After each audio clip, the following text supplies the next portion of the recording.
Good afternoon students, कैसे हैं आप लोग। मैं आशा करता हूँ आप लोग अच्छे होंगे।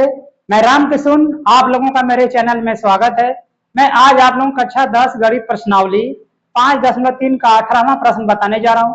देखिए 18वां प्रश्न क्या है, दिया है क्वेश्चन 18। केंद्र ए से प्रारंभ करते हुए बारी बारी से केंद्रों ए और बी को लेते हुए त्रिज्याओं 0.5 centimetre, 1 centimetre, 1.5 centimetre, 2 centimetre dot dot वाले उत्तरोत्तर अर्धवृत्तों को खींचकर एक सर्पिकल बनाया गया है। एक सर्पिकल बनाया गया है जैसा कि आकृति 5.4 में बनाया गया है। देखिए यह सर्पिकल बनाया गया है आकृति 5.4। 13 क्रमागत अर्धवृत्तों से बने इस सर्पिकल की कुल लंबाइयां क्या है। अब पाई का मान 22/7 लीजिए। देखिए यह एक सर्पिकल बनाया गया है। देखिए सर्पिकल ए बी लेते हुए और जो उसकी त्रिज्या है ए बी की कितना दिया है 10। देखिए पहला त्रिज्या है 10.5 सेंटीमीटर, पहली त्रिज्या है 10.5 सेंटीमीटर। इसके बाद त्रिज्या क्या हो गया 1 सेंटीमीटर।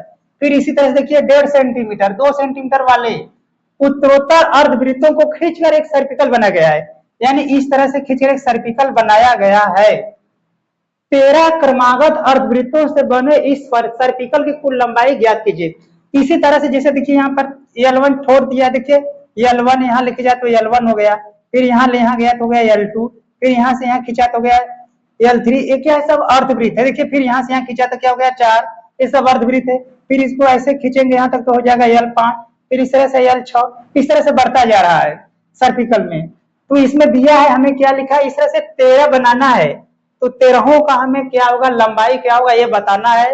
अब जैसे देखिए इसमें दिया है संकेत क्रमशः केंद्रों ए बी वाले उत्तरोत्तर की लंबाइयां L1, L2, L4 है। यानी ये देखिए लंबाई L1 ये दिया है यहाँ से यहाँ, L2 यहाँ ले यहाँ दिया है, L3 यहाँ से यहाँ और L4 यहाँ से यहाँ है। तो ऐसे 13 बनाना है अर्धवृत्त और उन सबके हमें लंबाई ज्ञात करना है। तो देखिए इसमें दिया है त्रिज्या कितना दिया है, पहले दिया है 0.5, 1, 1.5 और 2 सेंटीमीटर और लंबाई दिया है L1, L2, L3, L4। तो इसी का हमें निकालना है। कितने इसमें दिए हैं 13 हैं, तो 13 का हमें लंबाई ज्ञात करना कि 13 का लंबाई क्या होगा। तो ठीक है, देखिए मैं इसे हल कर रहा हूँ।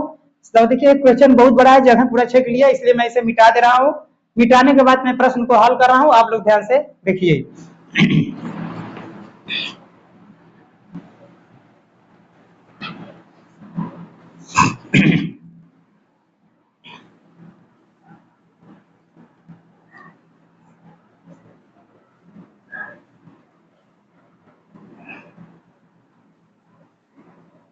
देखिए दिया है हल,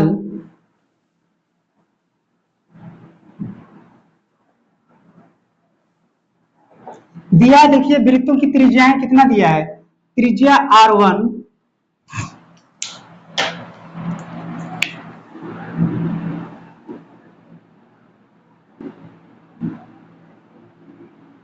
R1 बराबर दिया है 10, मान लो देखिए 0.5 सेंटीमीटर और R2 दिया है त्रिज्या, देखिए R2 बराबर है 1 सेंटीमीटर और देखिए R3 का मतलब क्या हुआ त्रिज्या, ये है 1.5 सेंटीमीटर और देखिए R4 यानी जो तीसरी दिया है R4 बराबर है 2 सेंटीमीटर। ये सब वृत्त की त्रिज्याएं देखिए अर्धवृत्त में त्रिज्या दिया गया है। और देखिए दिया है लंबाई, दिया है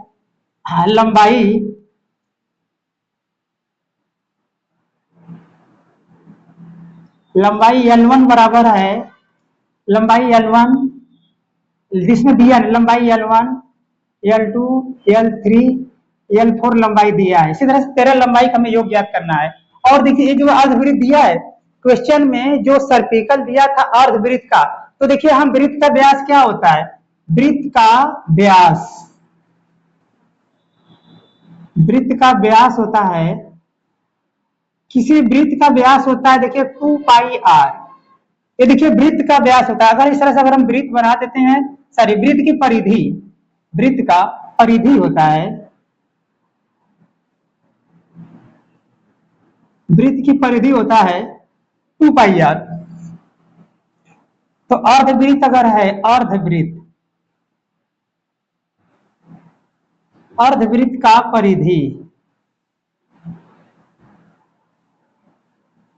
अर्धवृत्त की परिधि होता है। देखिए अर्धवृत्त का क्या होगा, देखिए पूरे वृत्त की परिधि होता है 2 पाई आर, तो अर्धवृत्त का क्या होगा आधा, आधा यानी 2 पाई आर बटा 2, आधा मतलब आधा, 2 का भाग दे देंगे 2 कट गया, क्या बच गया पाई आर। ये देखिए हो गया अर्धवृत्त की परिधि। तो देखिए इसमें क्या बनाया गया था, अर्धवृत्त बनाया गया था, तो अर्धवृत्त की लंबाई क्या होगा पाई आर, अर्धवृत्त का लंबाई क्या होगा पाई आर, समझ रहे हैं। तो देखिए इसमें लिखा है, दिया था क्वेश्चन में त्रिज्या R1 0.5 है, R2 1 सेंटीमीटर है, R3 1.5 सेंटीमीटर है, R4 2 सेंटीमीटर किताब में दिया है, और लंबाई दिया है L1 L2 L3 4 दिया है।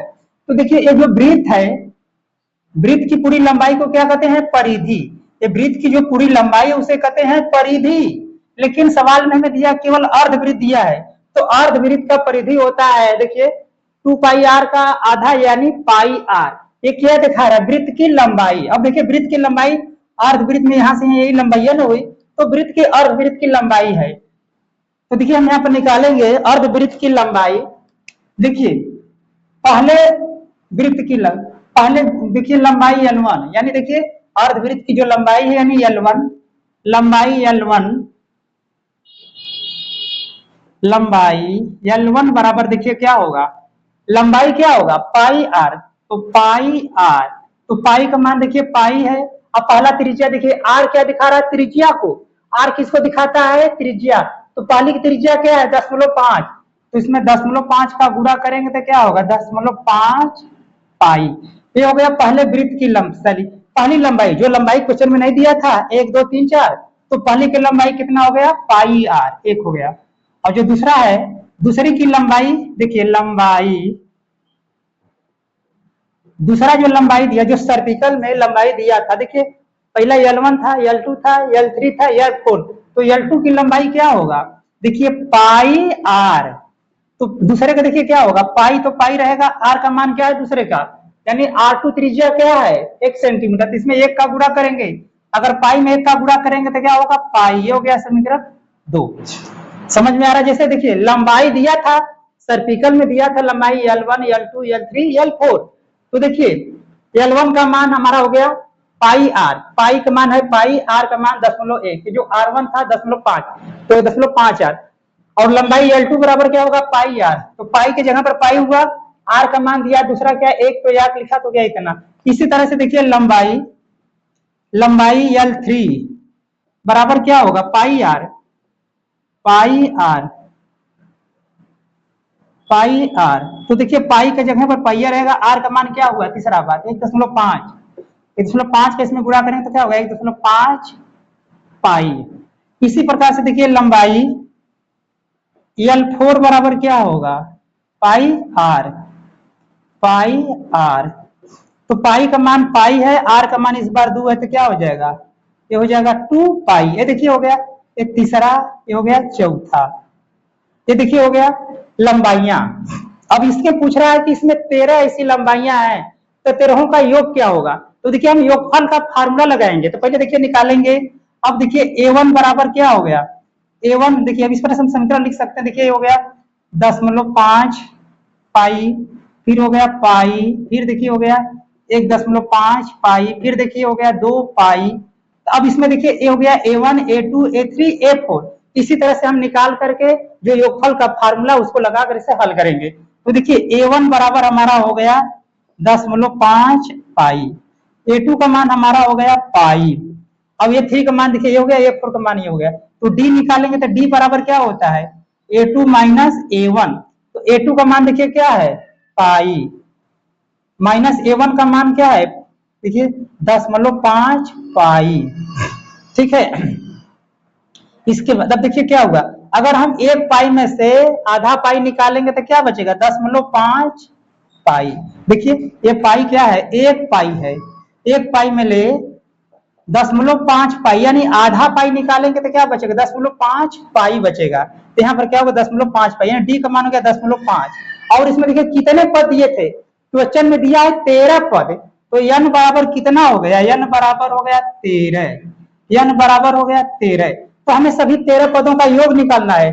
तो योगफल का फार्मूला लगाकर सवाल को हल करेंगे तो देखिए s बराबर होता है n/2 ब्रैकेट में 2a प्लस पोस्ट में n-1 इंटू डी ब्रैकेट बंद। अब देखिए n का मान कितना है 13/2 ब्रैकेट बंद। अब देखिए 2 a का मान क्या है, देखिए a का मान हमारा है 0.5 पाई, 0.5 पाई प्लस है तो प्लस लिखेंगे। फिर देखिए n-1 यानी n 13 है तो 13 माइनस 1 ये है 13 माइनस 1 और पाई का देखिए d का मान कितना है 0.5 पाई कोष्ट बंद।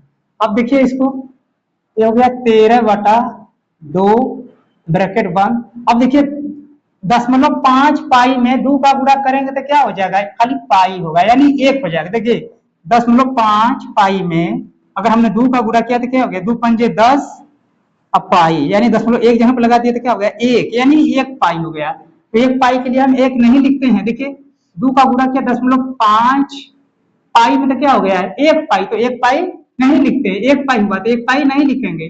फिर प्लस है तो प्लस, फिर देखिए अब देखिए 10.5 का गुणा करेंगे अब देखिए तो 13 में से 1 घटाएंगे तो कितना बचेगा 12। देखिए ये 13 माइनस 1 है तो 13 में से 1 घटाएंगे तो 12। फिर देखिए यहाँ पर गुणत्ते 0.5 पाई कोष्ट बंद। अब देखिए यहाँ पर 13/2 पाई।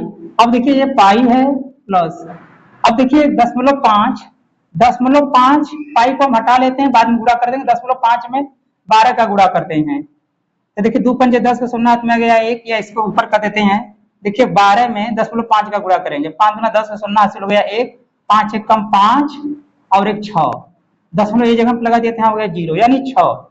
अब इसका मान क्या हो गया, यानी हम 12 का गुणा करेंगे 10.5 में तो क्या होगा 6। अब पाई है तो पाई का गुणा हो तो पाई हो जाएगा।